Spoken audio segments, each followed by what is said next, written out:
শুরুতে ইসরায়েল ফিলিস্তিন ভয়াবহ যুদ্ধের সংবাদ জানিয়ে দিব। প্রথমেই রয়েছে আইসিজের নির্দেশ অমান্য, রাফায় হামলা চালালো ইসরায়েল। এরপর জানিয়ে দিব আইসিজের রায়কে স্বাগত জানালো হামাস।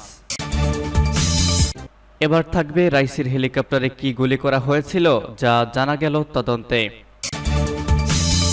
আরও থাকবে উত্তর কোরিয়া সফরের প্রস্তুতি নিচ্ছেন পুতিন।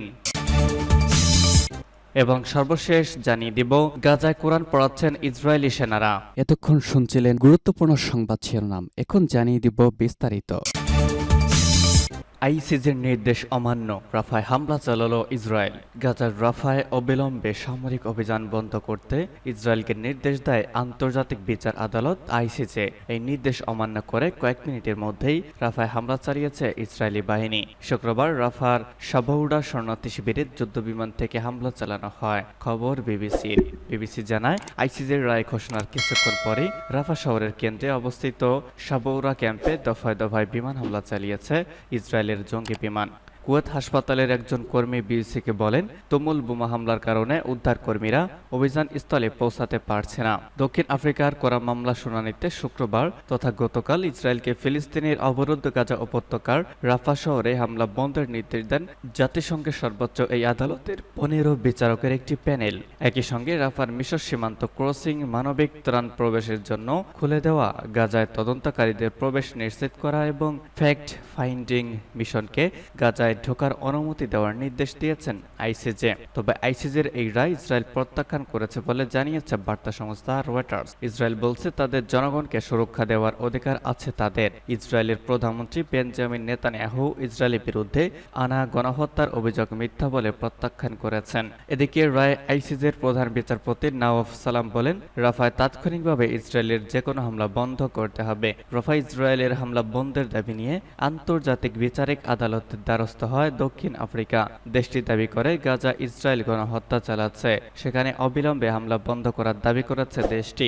দক্ষিণ আফ্রিকার আবেদন আমলে নিয়ে আজ রাফায় হামলা বন্ধের নির্দেশ দিয়েছেন আইসিজের বিচারকরা। আদালতের বিচারকরা বলেছেন, ইসরায়েল গাজার বাসিন্দাদের নিরাপত্তার ব্যাপারে যেসব প্রতিশ্রুতি দিয়েছে এবং রাফা থেকে বাসিন্দাদের সরিয়ে নেওয়ার ক্ষেত্রে যে প্রক্রিয়া ব্যবহার করছে সেটিতে তারা সন্তুষ্ট নন। ব্রিটিশ সংবাদ মাধ্যম বিবিসি জানিয়েছে, আজ আন্তর্জাতিক বিচার আদালত যে নির্দেশ দিয়েছে সেটি দেওয়া হয়েছে মূলত যেন গাজার সাধারণ মানুষের অবস্থার আর অবনতি না ঘটে। এছাড়া জাতিসংঘের সর্বোচ্চ আদালত এবারই প্রথমবারের মতো দখলদার ইসরায়েলকে এমন নির্দেশ দিয়েছে যেটির মাধ্যমে তাদের সামরিক পরিকল্পনায় বড় পরিবর্তন আনতে হবে। আইসিজের রায়কে স্বাগত জানালো হামাস। আন্তর্জাতিক বিচার আদালত আইসিজের রায়কে স্বাগত জানিয়েছে ফিলিস্তিনি প্রতিরোধ আন্দোলন হামাস। শুক্রবার কাতার ভিত্তিক গণমাধ্যম আল জাজিরার এক প্রতিবেদনে তথ্য জানানো হয়েছে। প্রতিবেদনে বলা হয়েছে, আন্তর্জাতিক আদালত রাফায় ইসরায়েলি অভিযান বন্ধের রায় দিয়েছে। ওই সিদ্ধান্তকে স্বাগত জানিয়েছে হামাস। তবে দলটি বলেছে, ইসরায়েলি বাহিনী পুরো উপত্যকা জুড়েই গণহত্যা চালাচ্ছে, তাই পুরো উপত্যকায় সামরিক অভিযান বন্ধ করা প্রয়োজন।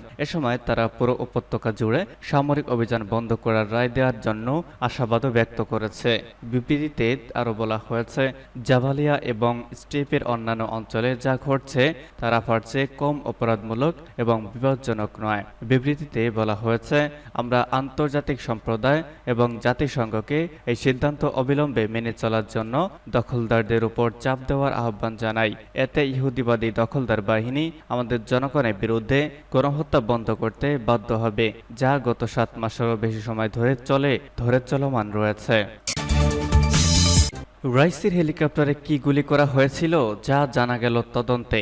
ইরানের প্রেসিডেন্ট ইব্রাহিম রাইসির হেলিকপ্টার দুর্ঘটনায় মৃত্যু অনেক রহস্যের জন্ম দিয়েছে। যদিও ইরান শুরু থেকে একে বৈরী আবহাওয়াজনিত দুর্ঘটনা বলেই দাবি করে আসছে। এবার ইরানের সামরিক বাহিনীর প্রকাশ করা তদন্ত প্রতিবেদনে জানা গেছে, রাইসিকে বহনকারী হেলিকপ্টারে হামলা কিংবা গুলি করার কোনো আলামত পাওয়া যায়নি। ওই প্রতিবেদনে বলা হয়েছে, প্রাথমিক তথ্যের ভিত্তিতে একে দুর্ঘটনা বলেই মনে হয়েছে। ওই তদন্ত প্রতিবেদনে জানানো হয়েছে, সোমবার ঘটনাস্থল পরিদর্শন করেছিল তদন্তকারীরা। তারা ঘটনাস্থল থেকে গুরুত্বপূর্ণ তথ্য সংগ্রহ করেছেন। রাইসিকে বহনকারী হেলিকপ্টারটি পূর্ব নির্ধারিত পথ দিয়েই যাচ্ছিল। পার্বত্য এলাকায় হেলিকপ্টারটি বিধ্বস্ত হওয়ার পর সেটিতে আগুন ধরে যায়। হেলিকপ্টারের ধ্বংসাবশেষে গুলির আঘাতের চিহ্ন বা এই ধরনের কোনো আলামত পাওয়া যায়নি। প্রতিবেদনে আরও বলা হয়, বিধ্বস্ত হওয়ার আগে হেলিকপ্টারটির সঙ্গে ভূপৃষ্ঠে থাকা নিয়ন্ত্রণ কক্ষের যে যোগাযোগ হয়েছিল তাতে সন্দেহজনক কিছু পাওয়া যায়নি। তদন্তকারী দলের হাতে আরও কোনো তথ্য এলে তা যথাসময়ে দেশের মানুষকে জানানো হবে। গত রবিবার ইরানের পূর্ব আজারবাইজান প্রদেশের ভারজাগান এলাকায় রাইসিকে বহনকারী হেলিকপ্টার বিধ্বস্ত হয়। এতে রাইসি ছাড়াও পররাষ্ট্রমন্ত্রী হোসেন আমির আবদুল্লাহিয়ান ও ৬ কর্মকর্তা নিহত হন। পরদিন রাইসি ও তার সহযাত্রীদের মরদেহ উদ্ধার করা হয়। গতকাল বৃহস্পতিবার রাইসিকে মাশহাদে সমাহিত করা হয়েছে। উত্তর কোরিয়া সফরের প্রস্তুতি নিচ্ছেন পুতিন। রাশিয়ার প্রেসিডেন্ট ভ্লাদিমির পুতিন উত্তর কোরিয়া সফরের প্রস্তুতি নিচ্ছেন। শুক্রবার রাশিয়ার রাষ্ট্রীয় বার্তা সংস্থা AIA নিউজ থেকে এই তথ্য জানায় ক্রেমলিন। পুতিনের মুখপাত্র দিমিত্রি পেসকভ জানিয়েছেন, অনেক আগেই উত্তর কোরিয়ায় রাষ্ট্রীয় সফরের আমন্ত্রণ পেয়েছিলেন রুশ প্রেসিডেন্ট। সফরের প্রস্তুতি চলছে, আমরা যথাসময়ে সফরের তারিখ ঘোষণা করব। রাশিয়া ইউক্রেন যুদ্ধ শুরুর পর থেকে রাশিয়ার সঙ্গে সম্পর্ক আরও ঘনিষ্ঠ করার চেষ্টা করতে থাকেন উত্তর কোরিয়ার প্রেসিডেন্ট কিম জং উন। গত বছরের সেপ্টেম্বরে পুতিনের সঙ্গে বৈঠকের জন্য রাশিয়া সফর করেছিলেন কিম। উত্তর কোরিয়ার সর্বোচ্চ এই নেতার জন্য সেটি ছিল একটি বিরল বিদেশ ভ্রমণ। সফরে মূলত পুতিনকে উত্তর কোরিয়া সফরের আমন্ত্রণ জানান কিম জং উন।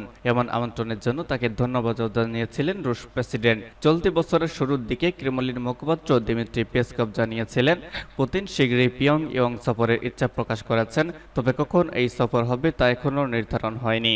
সর্বশেষ 2000 সালে কিম জং উনের বাবা কিম জং ইলের সঙ্গে দেখা করতে সর্বশেষ উত্তর কোরিয়া সফর করেছিলেন পুতিন। গত বছর আন্তর্জাতিক অপরাধ আদালত গ্রেপ্তারি পরোয়ানা জারির পর থেকে চীন, সৌদি আরব, সংযুক্ত আরব আমিরাত ও হাতে গোনা কয়েকটি দেশ ছাড়া অন্য কোনো দেশে রাষ্ট্রীয় সফরে যাননি পুতিন। এদিকে দক্ষিণ কোরিয়ার গোয়েন্দাদের দাবি, খাদ্য সরবরাহের বিনিময়ে উত্তর কোরিয়া রাশিয়াকে যুদ্ধে ব্যবহারের জন্য লাখ লাখ আর্টিলারি শেল সরবরাহ করেছে। তাছাড়া ইউক্রেনে আমরা হামলা চালাতে রাশিয়া উত্তর কোরিয়ার সরবরাহকৃত ব্যালিস্টিক ক্ষেপণাস্ত্র ব্যবহার করেছে বলেও দাবি করেছে ওয়াশিংটন ও কিয়েভ। সর্বশেষ জানিয়ে দিব, গাজায় কোরআন পড়াচ্ছেন ইসরায়েলি সেনারা। ফিলিস্তিনের অবরুদ্ধ গাজা উপত্যকার একটি মসজিদের ভেতর পবিত্র কোরআন শরীফ পড়িয়েছেন এক ইসরায়েলি সেনা। এই সংক্রান্ত একটি ভিডিও সামাজিক যোগাযোগ মাধ্যমে ভাইরাল হয়েছে। এটি ছাড়াও একাধিক জায়গায় কোরআন ও অন্যান্য বই পড়ানোর ছবি ও ভিডিও প্রকাশ হয়েছে। ভিডিওটি নেট দুনিয়ায় ছড়িয়ে পড়ার পর ইসরায়েলি প্রতিরক্ষা বাহিনী IDF পুলিশ বিভাগ এই ঘটনা তদন্ত করার প্রতিশ্রুতি দিয়েছে। কোরআন পড়ানোর একাধিক ভিডিও ও ছবি সামাজিক যোগাযোগ মাধ্যমে প্রকাশ করেন ইসরায়েলি সেনারা। পরবর্তীতে ফিলিস্তিনিরা সেগুলো তাদের অ্যাকাউন্টে শেয়ার করেন। একটি ভিডিওতে দেখা যাচ্ছে রাফা এলাকায় এক সেনা একটি কোরআন ধরে রেখেছেন, এরপর সেটি তিনি আগুনে ছুড়ে মেরেছেন। আরেকটি ছবিতে দেখা যাচ্ছে গাজা সিটির আকসা বিশ্ববিদ্যালয়ের ভেতর একটি বুক শেলফের সামনে দাঁড়িয়ে আছেন এক সেনারা। ওই সময় পেছনে থাকা শেলফের বইয়ে আগুন জ্বলতে দেখা যায়। এসব ঘটনার প্রতিক্রিয়ায় প্রতিরক্ষা বাহিনী জানিয়েছে তাদের পুলিশ বিভাগ এগুলো তদন্ত করছে। তদন্ত শেষে প্রতিবেদন মিলিটারি অ্যাডভোকেট জেনারেলে পাঠানো হবে। এছাড়া কোরআন পড়ানোর ঘটনার নিন্দাও জানিয়েছে প্রতিরক্ষা বাহিনী। তারা বলেছে তাদের যে নীতি রয়েছে তার সঙ্গে এটি সাংঘর্ষিক এবং তারা সব ধরনের ধর্মের প্রতি সম্মান জানায়।